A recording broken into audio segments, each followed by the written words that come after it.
Ready? We go. First of all, what's Ryan's status? He's fine. He practiced yesterday, so I don't anticipate any issues with him playing in tomorrow's game.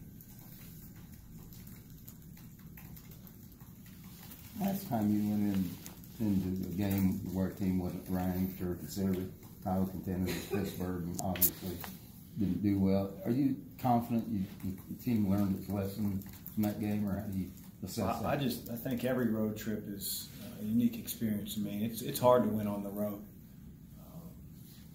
Just all you have to do is just look on ESPN's app tonight, tomorrow night, next night. It's hard to win on the road. Why is that?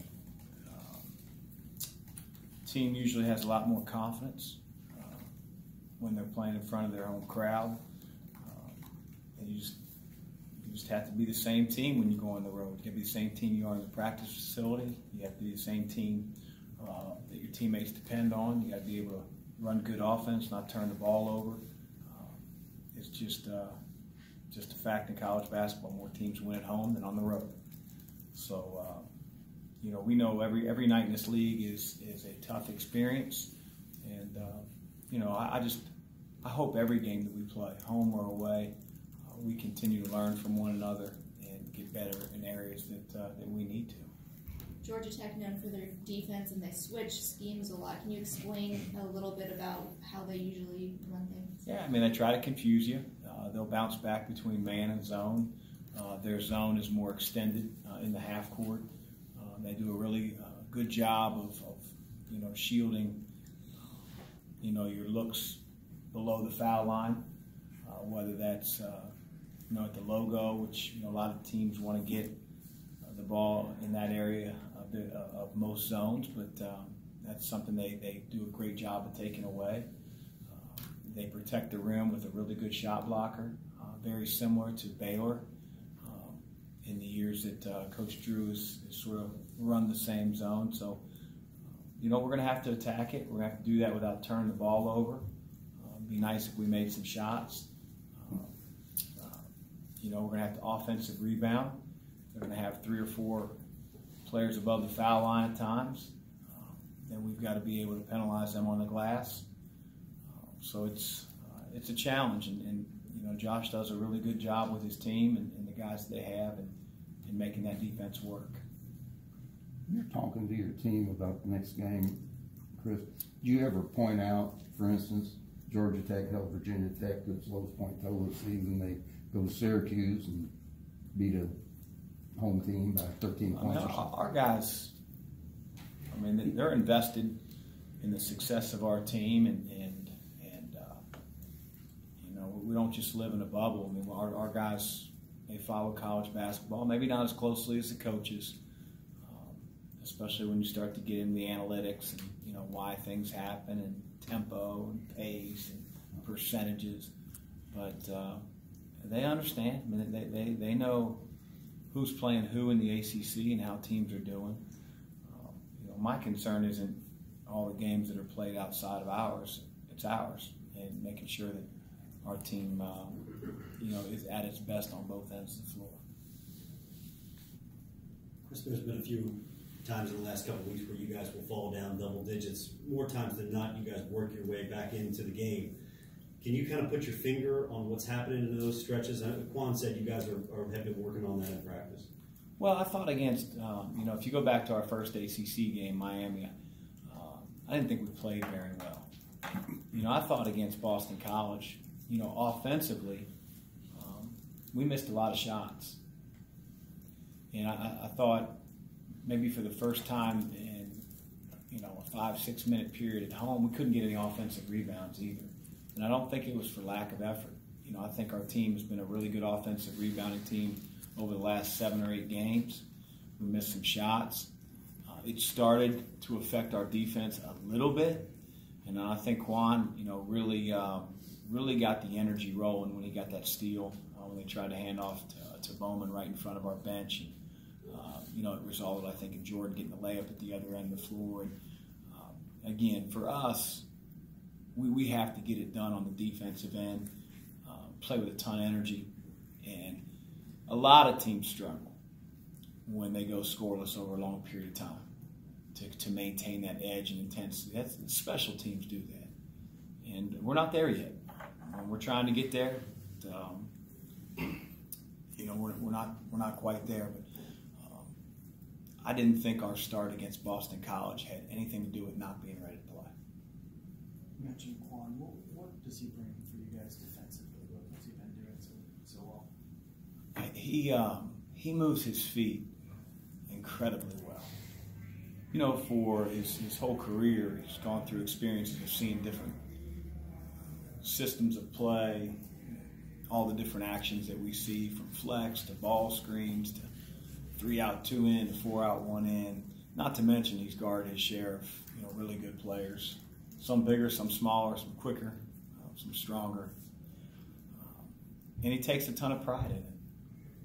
It just does. He goes about his job in a very quiet manner. Just takes a lot of pride in the defensive end. And, when he first got here, it was really small. But his size has not hurt him in any one matchup that I can remember. And that says a lot about his unique ability to guard. What else besides his defense, Chris, do you like about him? I think he's really quick. I think he gets to the rim. Again, I think his size at times,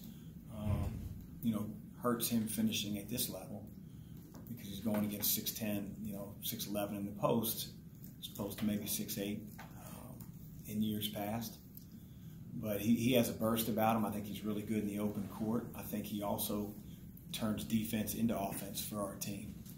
And he's become confident, when he's open. And teams are going to leave him open at times because we have so many other threats on the floor.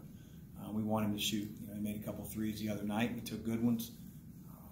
He's been really fun to coach. I talk a lot about Dwayne Sutton and that he would have the same personality in the locker room after a game if he didn't shoot or if he didn't play as much. Quan Ford's the same way, the exact same way. Look at the way the team has shared the ball, even when the shots aren't falling. Through this point in the season, do you feel like they have kind of figured each other out and just kind of each other's tendencies and kind of how they like to play? I think so. I think so. We just like to see a little bit more consistent play from each guy on the team. Knowing what a certain guy is going to bring on any given night. I think we have that with a few guys. I think CC. You know what you're going to get. He might score some games a little bit more than others, but he's going to do what the game tells him. He's going to run his team. I think Dwayne Sutton's going to be the guy that is going to do a little bit of everything for you. Hopefully hits a couple shots during the course of the game. That's the difference between him maybe getting 10, 12 versus 17, 18. I think what Jordan's going to bring to the table. I think our other players, offensively, if we could just get them to be a little bit more consistent and confident in their roles, then I think we have a chance to be a pretty daggone good team. Jordan at Pitt was 2 out of 14, I think. Now the last couple of games been really hot. Was that just a bad game, or did something change?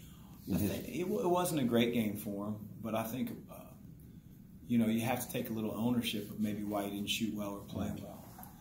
If you don't find the ball going in early on, then you got to figure out a way to get a layup, get to the foul line, and he didn't necessarily do that against Pitt. I also think that he's letting the game come to him a little bit more. He passed up a few shots that, had he shot it, I don't know if anybody in the stands or on the staff or on his team would have been like, that's a bad shot. But it was a great shot that he got to Quan in the corner the other night. It makes our team that much harder to guard. And, he's an efficient player when he plays that way.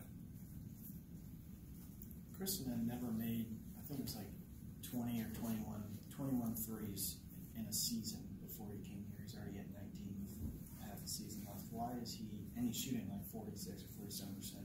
What is he doing differently this season? I haven't watched enough film on him in years past. I can only coach the guy that I've had, and he takes open threes. Very rarely does CC ever force anything, to be quite honest, in terms of shooting the ball. I think the other night it might have been Miami. I can't really remember the game. He went on a little run there, and then he sort of took what I would call a heat check three. And as soon as he let it go, he knew it. He actually looked over the bench. He's like, my bad. Because again, I think he has that mentality of do what the team needs me to do and expects me to do. And he should be a confident shooter. When he shoots in drills, when he shoots in practice, when he's open, I feel like it's going in. Anything else, Coach? Thank you. Thanks.